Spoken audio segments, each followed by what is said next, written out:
Sorry guys, why did you start streaming? When did you meet? What's Rivka? Why did you streaming? Oh wow, this guy's funny. Guys, hold up. Enough of that. Let's look for some guides. Nope. Nope. Nope. With all due respect to the streamers and YouTubers that create content for Overwatch, some of it's fantastic, but don't you just wish, just now and again, that you could get an opinion that wasn't from a Grandmaster or Top 500? Well, welcome to Project Overwatch, the Gold Edition.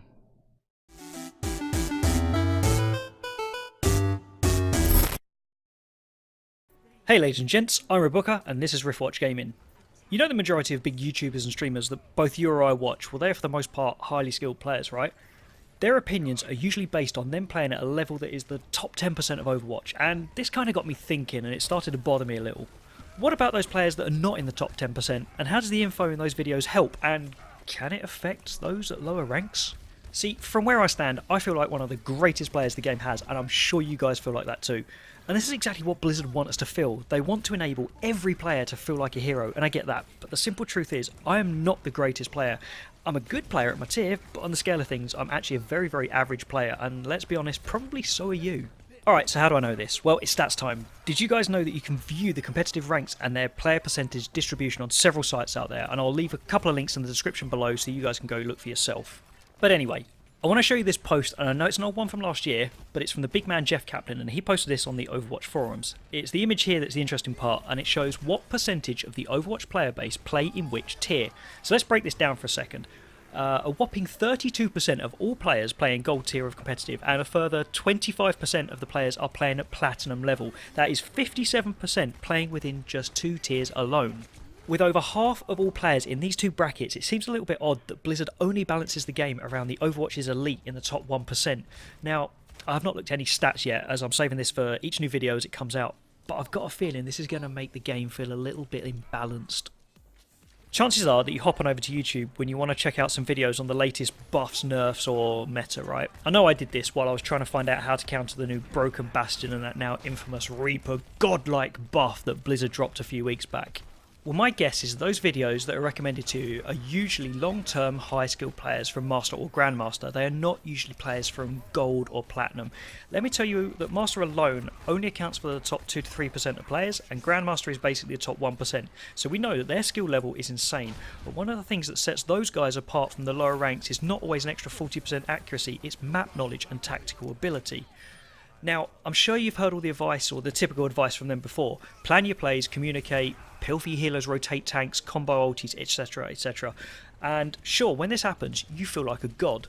The trouble with this advice is that it doesn't work at gold rank. I mean, it barely even works at platinum. Gold players, well, they're kind of a little bit special, and I can say this because it's my own rank, but half of them just completely play the game like they're the next best solo DPS, even in a stack. How many times do you get no tank, no support, and the team is lacking the brains to even check that you're okay? It's frustrating, right? Anyway, sure, you can even the odds by stacking with friends or being on comms. You can try calling the shots, you can ask the Genji to come back for healing and stop feeding ultimates, or you can politely ask the Moira to, I don't know, maybe actually play healer instead of DPS. God forbid you can try asking one of the 5 stacker DPS that you just rolled into comp with to actually play tank. My point is that with 40 odd million registered accounts and over half of them being in gold and plat rank, even divided by regions and time of day, you're hardly ever going to see the same people twice.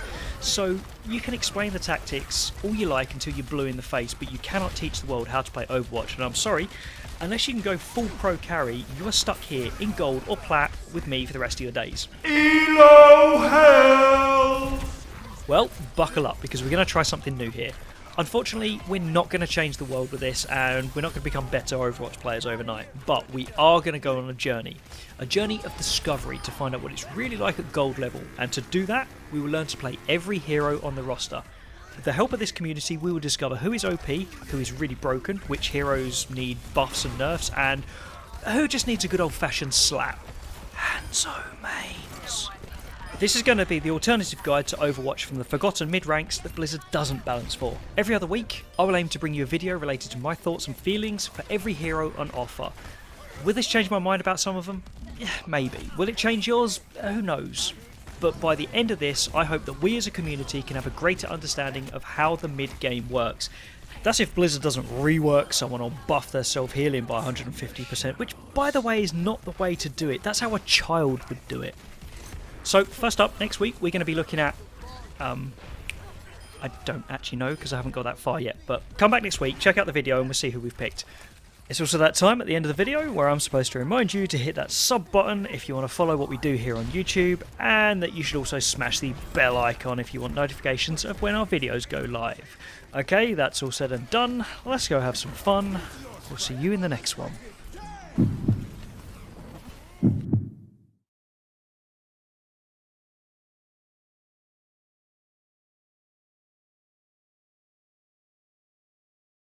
With all due respect to streamers and YouTubers that create content for Overwatch, some of it's fantastic.